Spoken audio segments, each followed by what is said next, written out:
his victims, and there were 7 plus, so there were 7, but there probably would have been more. The date of the murders were between 1989 and 1992. He was arrested finally in May 1994. He was born on December the 27th, 1944. The victims' names, and I shall put them all here in a picture, so you should be able to see them now. James Gibson, 19, and Deborah Everest, 19. Simone Schmidl, 21. Gabor Gabby, 21, and Anja Habsheed, 20. Caroline Clark, 21, and Joanne Walters, 22. He stabbed his victims with a knife or shot them.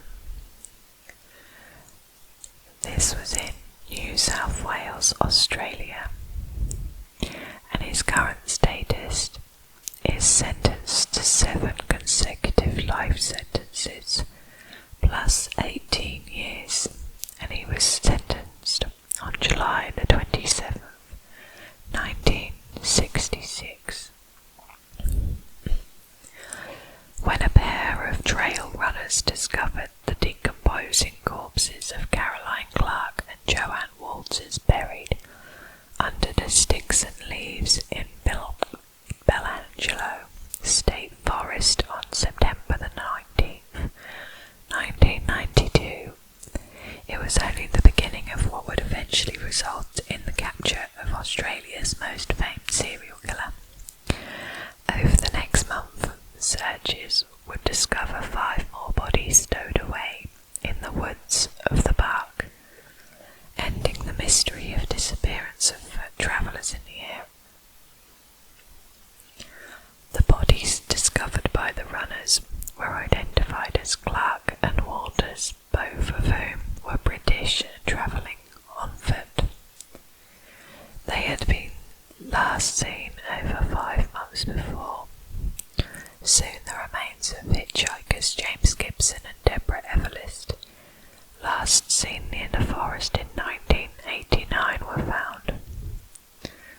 Almost a month later, Simone Schmidl, a hitchhiker who disappeared in January of 1991, was discovered under the now familiar pile of bush.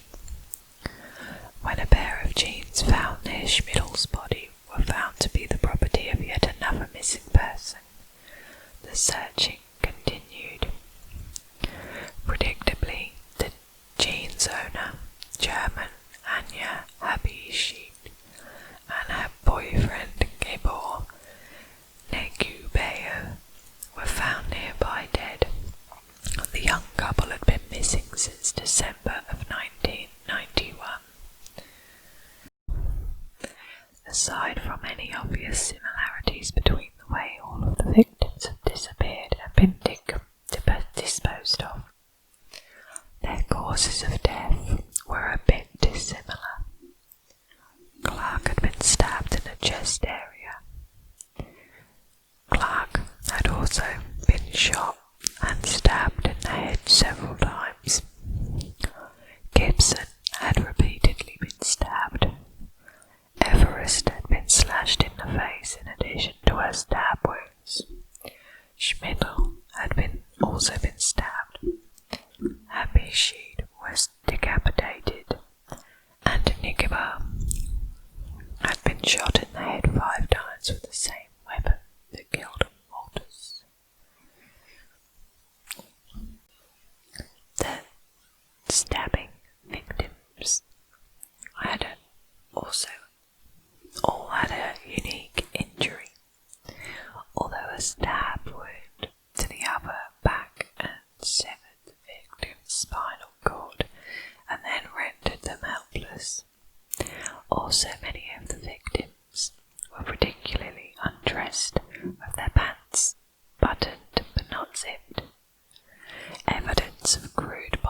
revenge and strangulation was present in most of the cases. So the killer was obviously bisexual, I think. Authorities were stumped by the case until 1993, when a man named Paul Onions identified Ivan Milit as the person who attacked him after picking onions up near the forest 3 years before. Milit and his brother Richard were already suspects in the killings, though police knew that Richard had been work on the days of the abductions. Ivan Milit was soon charged with Onion's assault and all 7 murders.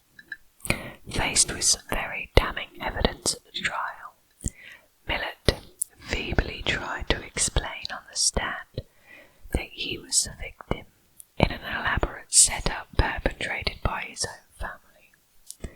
Predictably, he was found guilty on all counts on July the 27th, 1995, and sentenced to prison for life. Milit had stated plans to escape at every opportunity, but thus far had not made it good on the threat. He has, however, attempted to kill himself at least twice after swallowing such materials as razor blades and staples. It won't work.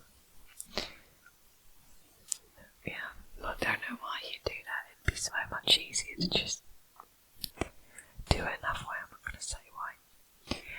In June of 2001, Milit appeared at an inquest into the deaths of 3 women in 1978 and 1979.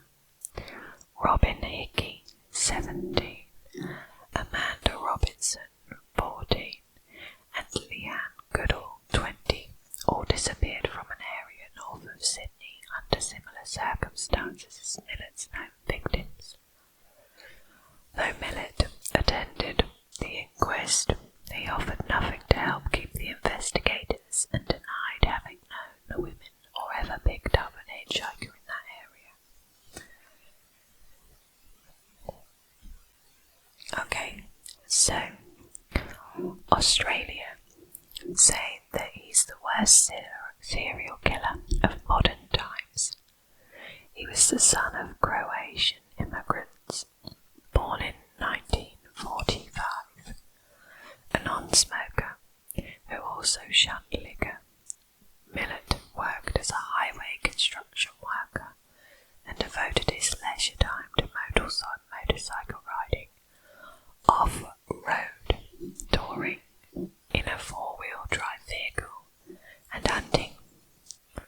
Friends assumed that his passion for stalking game was restricted to 4-legged targets, but they were mistaken. Today, Milit stands convicted of 7 murders committed between 1989 and 1992, and suspected of more dating back to the late 1970s. Okay. So, the 2 Australian hitchhikers, Deborah Everest and James Gibson, had disappeared somewhere between Liverpool and Goulburn while hitchhiking to a conservation festival on the 9th of December 1989. Gibson's back and camera were found beside a rural highway 2 months later, as if thrown from a passing car.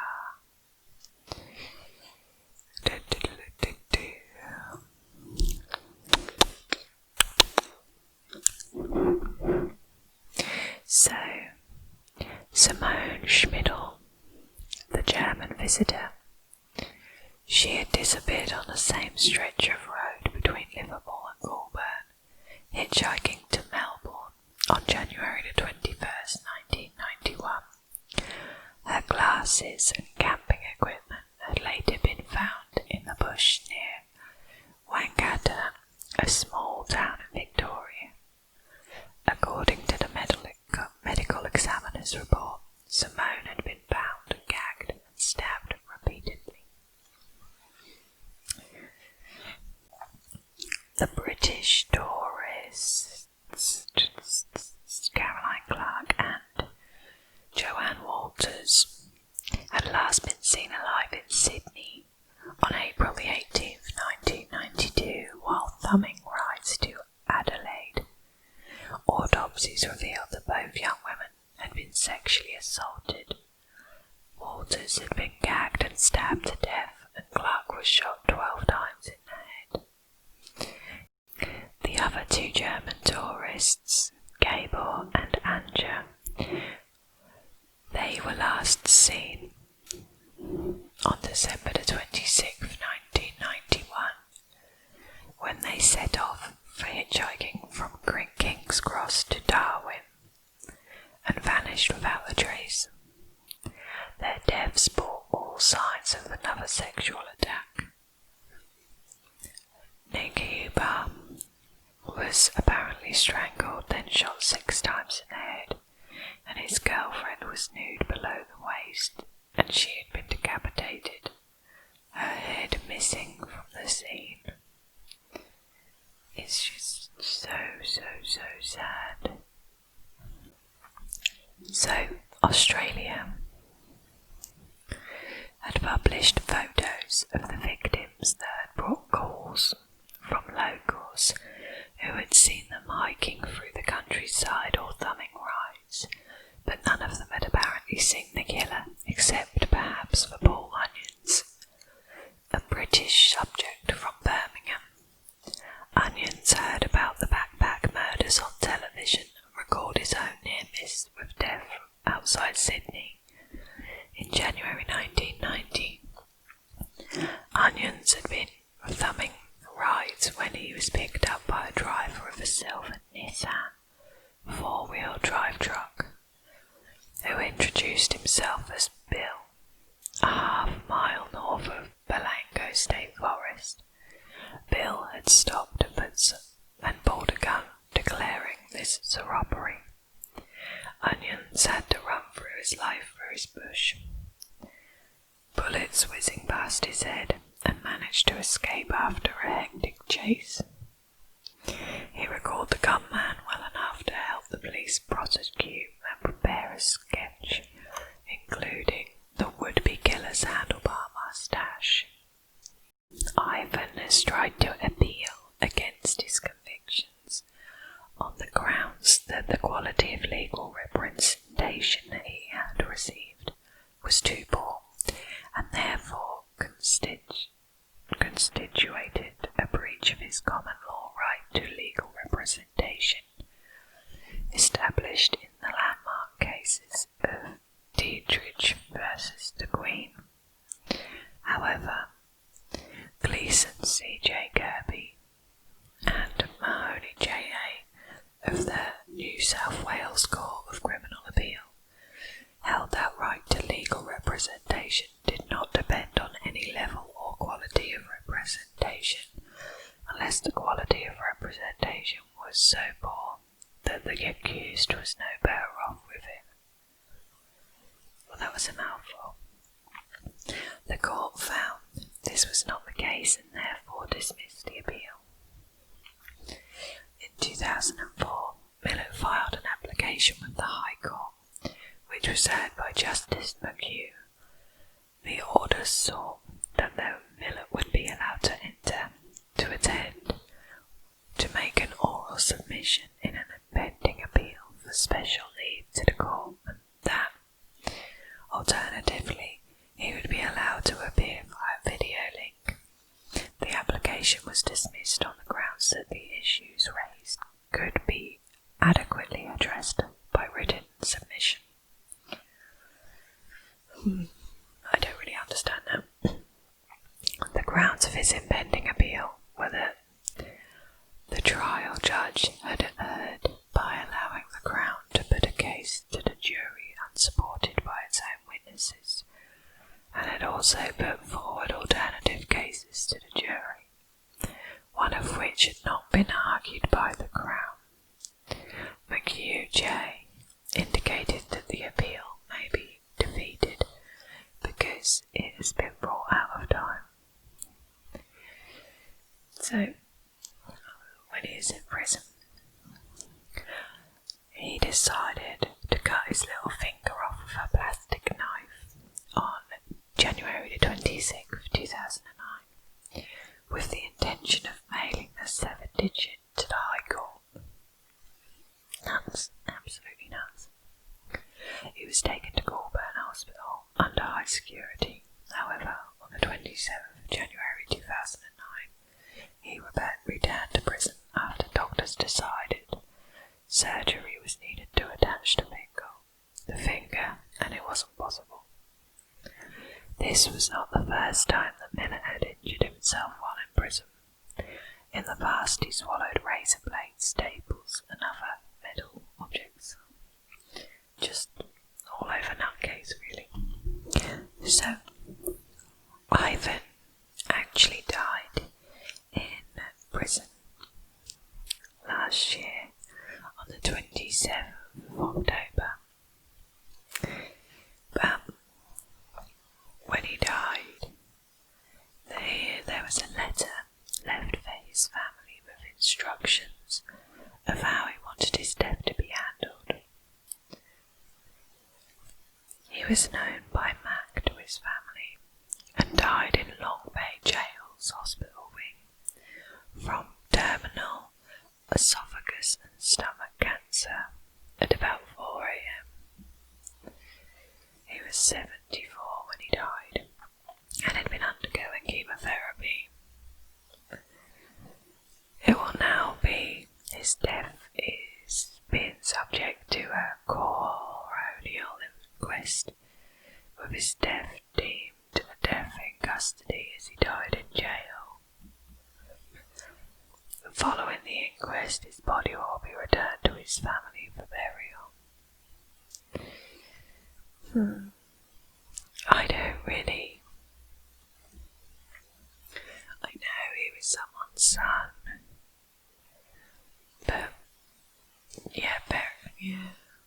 they should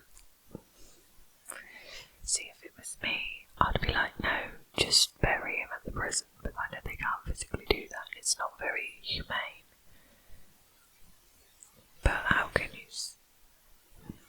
I think there has to be a cut-off. You can only celebrate the life to a certain point, because after that it was just evil.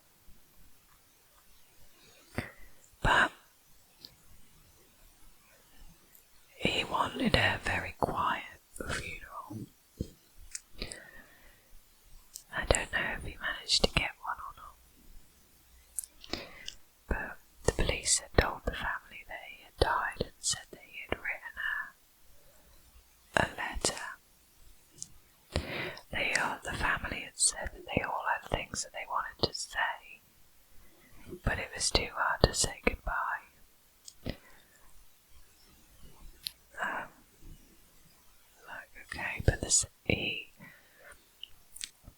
Ivan denied all of the crimes and maintained his innocence right up until his death. But the trouble is, when you have that much evidence against you, you can't really deny it. I think he probably should have done with getting some mental health and not just being put in the prison. But then they did offer him a chance to have, he had a mental, what they called, like test his mental capacity, and he passed that. They said that he was intelligent, but I don't know. How can anyone think about doing that sort of thing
seems to just keep them on all the time. Because I know how annoying that is when something's just flickering in the background and you're trying to sleep. But yeah, I'm rambling on again. I hope you're all still staying safe